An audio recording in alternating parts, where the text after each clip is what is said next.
Akbar, welcome, man. Thank you so much for taking the time. Absolutely. I'm glad, man. I'm glad to be just sitting here chopping it up with you. Man, we're gonna have fun. Listen, I had a great time with you on Family Feud. By the way, I won. We won, I guess. You're just gonna go ahead and just throw that out there, huh? No, I just gotta throw it right out there. You know, when you were on as a competitor on what was the show? Expedition. Expedition Impossible. No, yeah, that was actually done by Mark. Yes, it was. Did you see Mark on that set at all? I did. I saw Mark the very first day. We flew into the Kingdom of Morocco, and it was just kind of like, what is this going to be? Actually, I saw him. Well, yeah, I saw him during the little audition, and then I saw him again the very first day, and he just kind of laid it out almost like a coach. Like, this is what you're going up against. You're going to be in the desert and all different types of terrains for 5 weeks, and he's just kind of giving this whole thing. And if you don't think you can make it, you can. I mean, I was like, yo, man, this is. It kind of felt like I was back in training camp. The story goes that, there was this kind of NFL boot camp where, a lot of, or broadcasting camp, and a lot of, they brought in, I think, 20 people or something like that, or they applied. You took this opportunity. How many people do you know applied to it? Was there a limit of 20, or was there just only 20 interested? No, there was a limit of 20, and so you had to make a compelling case. You had to write an essay as to why you wanted to get in.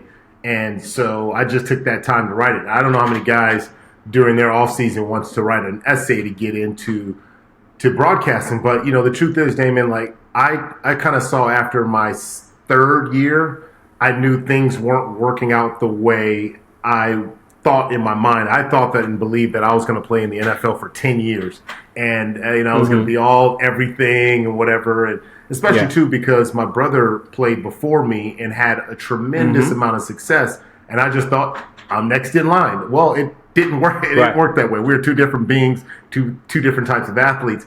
And so I started to really then start to think about, okay, I'm going to keep going as hard as I can because I want to get to that 10 years. But I'm also going to start seeing other opportunities. And when that opportunity came, I made sure, I think it was due, whatever day it was due, I had my essay in the next day. Because I wanted to make sure I got my name to the top of the line, because I knew that there might be big name guys who they would go, oh, of course we would want this big name athlete in our broadcast boot camp. Sure enough, I got the acceptance letter, and that was the start of my broadcast journey. And every given year, there's about 300 plus athletes that come in through the draft system. So that means for all the young rookies that are coming in, somebody's going out. So you have that kind of that cycle that makes the NFL what the NFL is. It's a young man's game, and so you do know that very few will get that opportunity to play the 10 years that I was dreaming for. Average career is 2.5 years. I'm throwing all those numbers out because you realize it's a flooded market, and everybody wants to get in and try to become this broadcaster because it feels like the natural progression. It is, because look, you've invested over 20 years of your life in playing a sport that you absolutely love. And then to be able to go back out there, because you haven't invested much time in doing anything else, because this was the dream. And so you say, okay, I've got this equity in knowledge in sports. Let me take that and talk about it. Not everybody can talk about it. Not everybody can express themselves. Not everybody's made for television, right? There's a great combination that you have to have. And you've seen this, where guys get kind of trapped, like, I just got to do this, I got to do this, and they think about nothing else, or they haven't invested in the work that it takes to actually become a broadcaster. And there's a process. It's not just, I'm here, I've arrived, because there are a lot of big name guys who we grew up loving in sports that aren't on television, and that's for a reason. And not because they're bad people, but A, it's not for them, or B, it's just not a skill set that they have.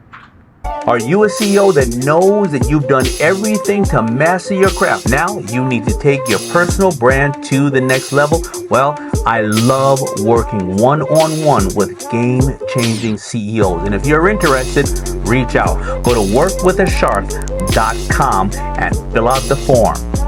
Now, back to the video. So then why you? That's the question, right? Because when it happened and they had that opportunity, was it more like, I'm really going to do this, or you know what, let me just throw my hat in the ring because this is one of the potential angles or directions I'm going to go. Why you? And why did you do it at that moment? That's a great question. And I'm going to open up about a lot of the insecurities that I had. So, I told you that I wasn't a big name guy. You Google me, you look it up. My stats were not impressive. I don't fit the category or that model for what a person transitions from sports into television, because I don't have the accolades that you can constantly refer to. But in my own mind, everyone, if you're an athlete, you suffer from some level of delusions of grandeur where you think you're bigger than whatever. And so I did this program at the Wharton School of Business through the NFL, and it was an executive program, business program, and I wanted to explore my option into business as well. Growing up in a Nigerian household, my parents, were constantly talking about both my parents were entrepreneurs, and so I was interested in that.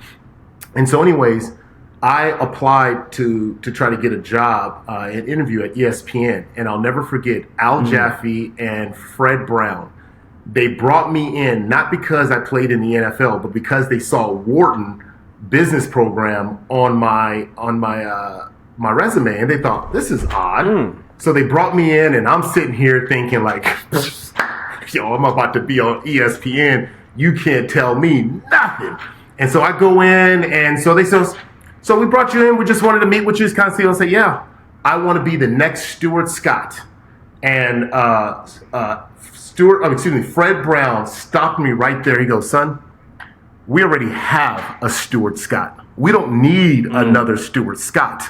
He goes, right. So what's your plan? I told him I want to be on ESPN, talk about football. He goes, why you? Why should we let you on there? And he just called me out. And I was just like, he goes, what experience do you have? I'm like, and I was just stuck. I mean, literally, I was fried in this interview. I'm like, oh my goodness. And he brought Al Jaffe in, who's a big head honcho at ESPN, and they sat me down and just said, look, you need to go out there and get reps. You can't just walk in here thinking because you played in the NFL that somebody's just going to give you an opportunity.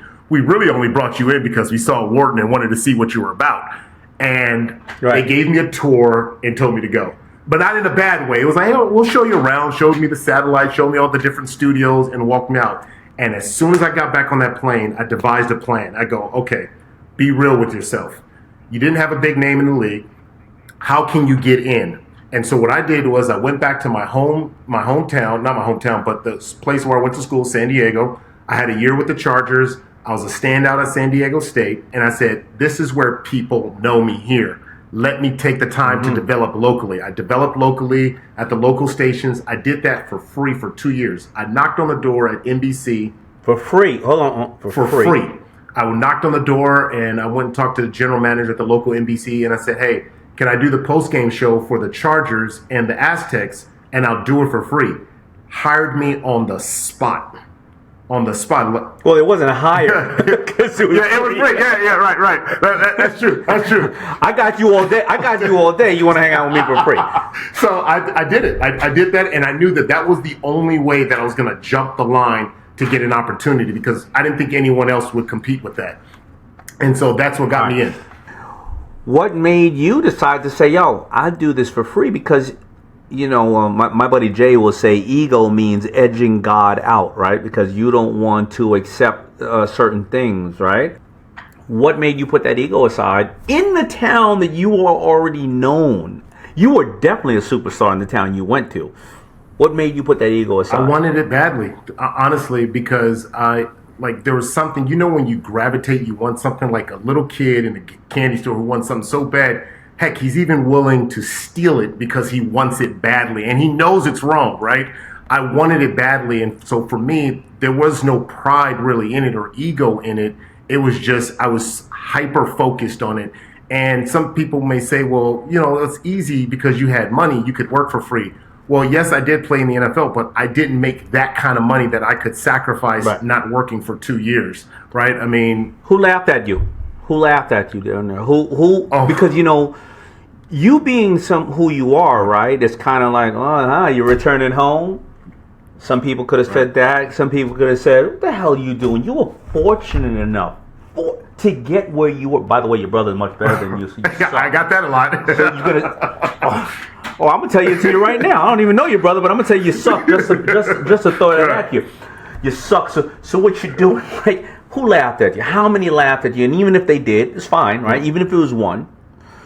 How did you say, I don't care, man. There's a bigger goal right now. I'm sure there were people laughing at me, but to be honest with you, I don't know who laughed because I wasn't paying attention to them. I really didn't pay attention to them because it was just, I was being surgical with it. I was just going from one show after the next, trying to get better. And it's funny because, Daymond, I would wait literally, and sometimes a couple of hours after the show for them to give me my tape. And at the time, it was tape. I was like, I need my tape. Because, oh, yeah, we'll get it to you. Mm-hmm. I would sit there and just be messing around, talking to everybody until I got my tape. Because I knew that's what I needed. I needed to be able to compile enough tape and then go back and watch myself. And I saw the progression, too. So there was nothing on the peripheral that mattered outside of what I was doing. And I didn't have a lot of distractions. I was a single man. I didn't have anything going on. So I could just focus in on that. And develop that. And after 2 years, I got the next bump. And I remember meeting Michael Wilbon, who's on Pardon the Interruption at ESPN. I met him and his wife at an ESPYs event. And he told me, after I put in my 2 years, and I'm thinking, all right, I put in my 2 years for free. And he says, it will take you about 5 years before you hit your stride in this business. Are you willing to wait that long? And his wife gave him a slap on the shoulder, like, baby, why would you tell him that? Why would you say that to him and break that kid's heart like that? I still remember we're in the back room and I had just met Mike Tyson. My eyes were like wide open. And then I saw Michael Wilbon and he told me that. And I was like, dang, I got 3 more years to go before I hit my stride. And as God is my witness, almost to the mark of 5 years, 3 years later, that's when I got Ninja Warrior. That's where you start to see, and that's what happens. You sort out the people that don't have the endurance, and that same in business, right? I think business is about 5 or 6 years. It used to be 8, but with the advent of all the way that things are, the way that things are moving really fast, it takes about 5 years to really about 6 to hit your stride. Wow. You're starting year 1, year 2. Year 3, you hope to be in business. Year 4, you're starting to correct the business. And year 5 and 6, you're starting to grow the business. And then you're starting to say, okay, we got this. Ninja Warrior. Now, how did that happen? Was it because you were a competitor, broadcast? Was it all combined? Like, how did you get to that level? And how many rejections or how many things did you apply for? It didn't have to be a rejection. Maybe they had already casted somebody. How many things did you apply to getting up to that point? It's an interesting thing about rejection because after a while you can be a little bitter and you can be a little numb to it, right? Because it's like, oh, whatever, they're going to say no. So this time when Ninja came around, I was just like, all right, I'll go on this audition. But my mind wasn't like I wasn't so pent up like, I got to get this job. I just came in there and I just literally came as myself. And it was something that I learned in that process because I'm a huge WWE fan. And so the inspiration of how I call the Ninja Warrior calls is inspired by my youth of watching WWE and listening to the announcers. It was my favorite part of the WWE experience outside of Hulk Hogan and Macho Man and those guys. But I went in there and did my version of that, like just the way Akbar would. And I was just literally just clowning around, having fun. Like, oh my goodness, look at that guy. That guy just flopped around like a popsicle, just going off and going crazy. Walked out, thanked everybody's hand, shook everybody's hand. Cool, thanks, guys. Didn't even think twice about it. And I get a phone call 2 weeks later, say, hey, you're going to be the host, a host on American Ninja Warrior. And I'm going, wait, what? What do you think are a combination of the things that the young men and women in sports don't take advantage of, and they should consider Absolutely. more? It's social equity, right? There's this social equity that every athlete, no matter how big a name you are, right? Because that's kind of how we are judged. There's this system of, are you a bench guy, you're a main guy, how much you get paid, so on and so forth. But you all have social equity. So whenever I talk to young athletes, I tell them, I don't care if you're the 53rd guy on the roster and you're barely making the team. You can call any CEO, and I bet you'll get a meeting. Because like such and such player from the Seattle Seahawks or from the Las Vegas Raiders want to meet with me. Oh, this is interesting. I'll take this meeting. You're not just going to get scooted away. They'll take the meeting because you have social equity. So I tell guys, while you're in the league and you have that platform, utilize your social equity, but they don't see the value in it because they see, what kind of name brand clothes they can wear on their chest and their shoes and the bags that they carry on the plane and all the other, crazy stuff that they put value in. But that's the real value, because I'll tell you something, Daymond. The minute you leave, I'm going to call it 2 weeks after you're done out of the league. Maybe that's too much time, but I'll say 2 weeks. Nobody cares because they're off to sniff the next jock. I'm keeping it real. They're off to sniff the next jock, and they don't care about you. And you were literally that's pretty colorful. Yeah, because it's weird, because that's how I felt. It was just like, whoa, like the same access I had when I was playing, I don't have the same access when I'm not playing. Wait a second. Do you mean to tell me I'm not, you don't really care about me? You care about my status. You care about my, my affiliation. Yeah. And I was like, and so many players go through this depression when they leave because they get a rude awakening. And I don't care how many M's you got behind your bank account, right? They're still the person that you have to deal with. And when you see people are off to the next big thing and the next new star, and they're not responding to your phone calls the way they did just a month ago, you're like, it's mind blowing, and you start to try to reorganize. So yeah, before that person, the 53rd man, comes to Daymond John, if he knows exactly what's going on and he's done the homework to get himself to the level where he can grab your attention, then I think it's their highly likelihood that you get the CEO or whoever it is, because they go, oh, this isn't just a player who wants to take my time. This is a person who actually has done the homework to get it to a certain level to get to get the meeting. So I think that's a very, very powerful point, what you're making about that. But then I think there's something else that I never realized. You're right.